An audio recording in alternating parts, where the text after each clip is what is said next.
আসসালামু আলাইকুম। একটি ছোট্ট বিষয় নিয়ে কথা বলছি একজন নাগরিক হিসেবে।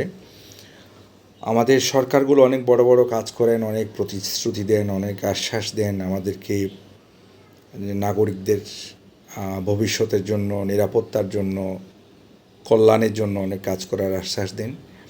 আমি এই পর্যায়ে একটি ছোট্ট দাবি জানাচ্ছি আমাদের বর্তমান সরকারকে, বিশেষ করে স্বাস্থ্য মন্ত্রণালয়ের দৃষ্টি আকর্ষণ করব এবং প্রধানমন্ত্রীর বরাবরে আমি দৃষ্টি আকর্ষণ করছি।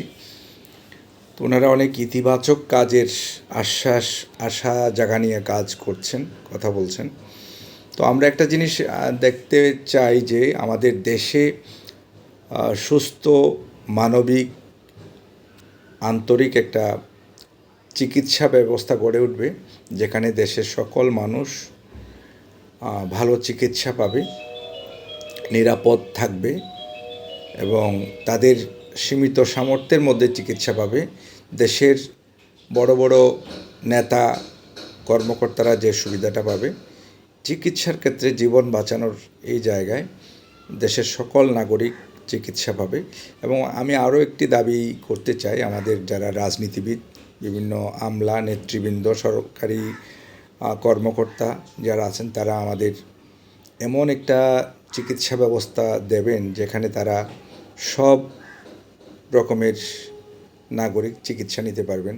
দেশের প্রেসিডেন্ট, প্রধানমন্ত্রী, যাবতীয় নেতৃবৃন্দ, আমলাগণ চিকিৎসা নিতে পারবেন, সাধারণ মানুষও চিকিৎসা নিতে পারবেন।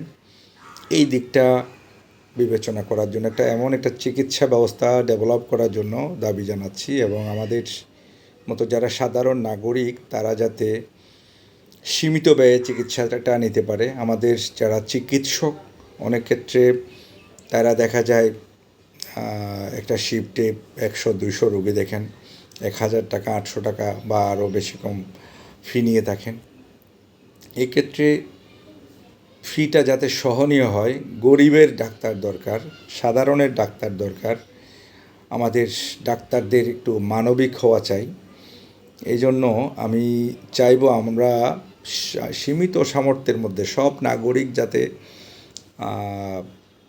মোটামুটি একটা চিকিৎসা পায়, ডাক্তারের কাছে যেতে পারে।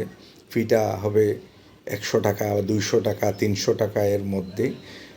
তাহলে আমার মনে হয় ডাক্তাররা প্রাইভেট প্র্যাকটিস করান, অসুবিধা নেই, কিন্তু একটু মানবিক হবেন এবং সকল নাগরিকরা যাতে চিকিৎসাটা পায় এবং তারা যাতে তাদের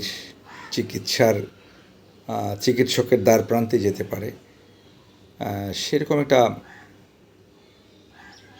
ব্যবস্থা যদি আমাদের সরকার আমাদের জন্য করেন, সবার জন্য চিকিৎসাটা সহজলভ্য করেন এবং মানসম্পন্ন চিকিৎসা ব্যবস্থা আমাদের দেশেই ডেভেলপ করেন, তাহলে দেশের নাগরিক এটার জন্য কৃতজ্ঞ হবে এবং এটা খুবই একটা ভালো কাজ হবে।